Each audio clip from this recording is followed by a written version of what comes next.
Hey everybody, what is up? Welcome back to Final Trade. A lot has been said about WotC's tendency to release these hat sets recently, since the beginning of last year. Now, I thought that since we have a bunch of data going back 3, 4, 5 years now, we could actually look at sales of some products and see, is there really a curse of the hat sets? So let's go on over to the plotting tool, and we'll talk briefly about the history before we got to 2024, and we'll just think about these standard expansions that we were getting back then. So we had Kamigawa Neon Dynasty. That was the beginning of 2022. And yeah, Kamigawa is a traditional Magic IP world, but Neon Dynasty was kind of futuristic. I don't really know that I would call it a hat set yet. Um, People liked it a lot, and it still had enough of the feel of old Kamigawa and old Magic. We had Streets of New Capenna next, and yeah, that one was kind of goofy. That was probably really the first hat set, and yeah, it really did suffer on sales, but it also came in a very bad time for the Magic market, so it's hard to kind of tease out those two different effects. Dominaria United was pretty standard, pretty normal for a Magic expansion in terms of flavor. Brothers War also, yes, there were the Transformer cards, but those were special slots in the set and collector boxes. They weren't part of the main set. Then we move on to Phyrexia, very good standard type of non-hat set, normal Magic flavor. March of the Machines, the same thing. And then we had Wilds of Eldraine, normal Magic flavor and lore. Lost Caverns of Ixalan, again, pretty normal. Yeah, it had some dinosaurs in it. Yeah, there were the Jurassic Park cards, but again, the Jurassic Park cards were a subset that were in the collector boxes and maybe also the set boxes. I don't quite remember on that one. But then that brings us to the beginning of 2024 and our first big, obvious, in your face hat set, Murders at Karlov Manor, where the lore made no sense, the story made no sense, the characters present made no sense, nothing made any sense. And they just all had detective hats and magnifying glasses.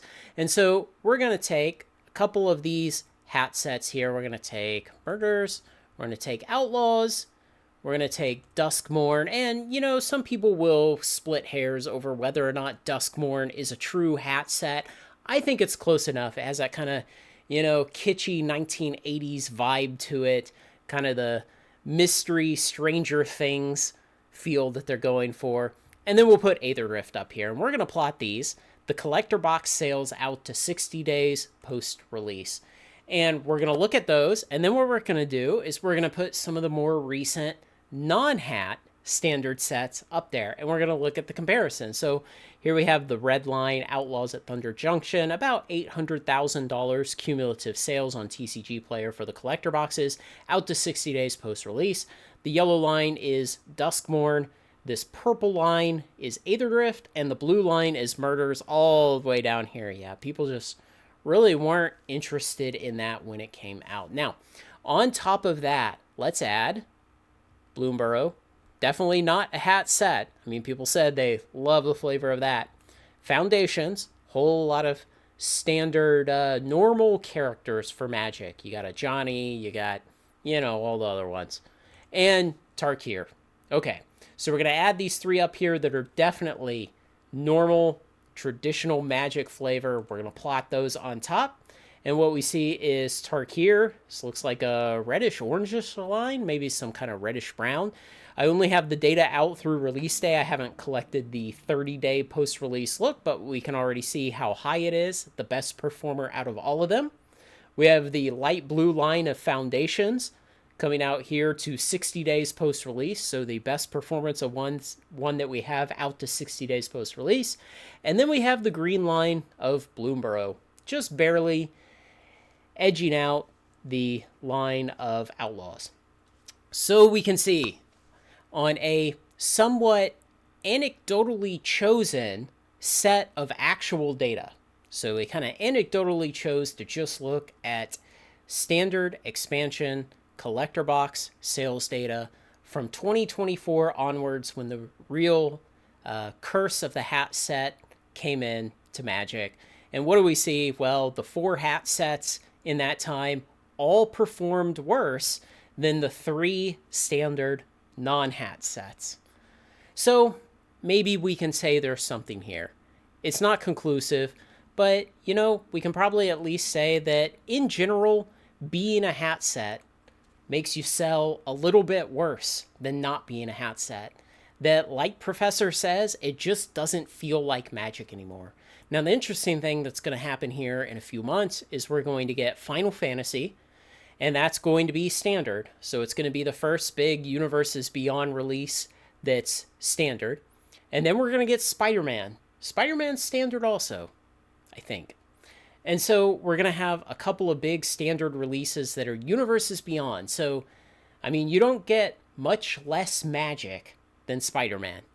So in terms of being a hat set, they're kind of honorary hat sets. So it's going to be interesting to see the balance between people who enjoy the IPs, Final Fantasy and Spider-Man, versus how everyone so far dislikes hat sets and is less willing to spend money on it. Personally, I think the IP draw is going to be big enough, especially when you have good IPs that you would expect to overlap with Magic. It looks like Final Fantasy is overlapping pretty good based on the collector box sales data so far. If you want to see how those collector boxes are selling so far, you can join the Patreon. My patrons get to see those data already. But we'll have to wait on Spider-Man and see how that goes. But there definitely is something here with the curse of the hat sets. And the real shame of it is that even if WotC today, let's say Mark Rosewater sees this video and he's like, oh God, it'll make less money. And let's say he cares about that. And let's say he has enough political power within WotC to actually make any kind of change. Then they've already got sets for the rest of the year on the calendar. For next year, all the sets are already in various stages of development. And for the end of 26 and into 27, they probably have IP rights negotiations either ongoing or formalized to some degree.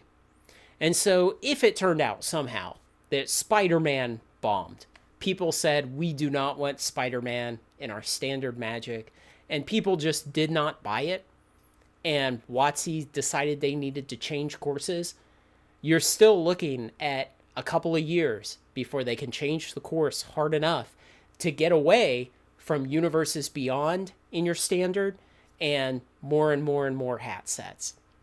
Hopefully they took the clue after Outlaws. So sometime around April, May, June timeframe of 2024, they looked at the sales data of Outlaws and they got the hint that the hat sets aren't popular and that you've got to do more than just take all the normal characters, give them a stupid hat, and say that that's some kind of theming and flavor for the expansion. If we're lucky, then they've been working for nearly a year now on the notion that there should be no more hat sets put on the calendar for the future. I doubt we got that lucky. So we'll have to wait and see, but the data show that there is something to the curse of the hat sets. We'll see how long it has to go on, and if Universes Beyond in Standard will follow or will break away and be its own differently performing subset of Standard Magic, along with traditionally flavored Magic and hat sets. Let me know what you think, guys. Thanks to everyone who makes this content possible, especially my very generous supporters on Patreon. Like, comment, share, and subscribe, and join me on Final Trade.